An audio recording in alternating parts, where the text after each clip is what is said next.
Hello friends, ഇന്ന് 4 മണിക്ക് ഞാൻ പരിപ്പ് വട ഉണ്ടാക്കാൻ തീരുമാനിച്ചിരിക്കുകയാണ്. അതിന് ഞാൻ സാമ്പാർ പരിപ്പാണ് എടുത്തിരിക്കുന്നത്. വടപ്പരിപ്പ് വേണമെങ്കിൽ എടുക്കാം, പക്ഷേ കുറച്ചുകൂടെ ടേസ്റ്റ് എനിക്ക് തോന്നുന്നു സാമ്പാർ പരിപ്പാണെന്ന് തോന്നുന്നു. അതൊരു 3 മണിക്കൂർ കുതിർത്ത് നല്ല ക്ലീൻ ആക്കി വച്ചിരിക്കുന്നു.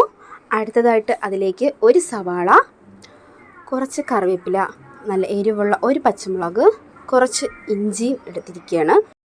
കുതിർത്ത് വെച്ചിരിക്കുന്ന പരിപ്പിനെ ഒന്ന് ക്രഷ് ചെയ്ത് വെച്ചിരിക്കുകയാണ്.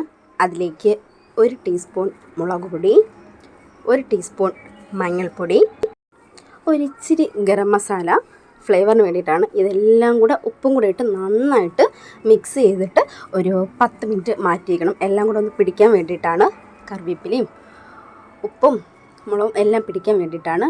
പിന്നെ നല്ല തിളച്ച വെളിച്ചെണ്ണയിലോട്ട് ഇടണം.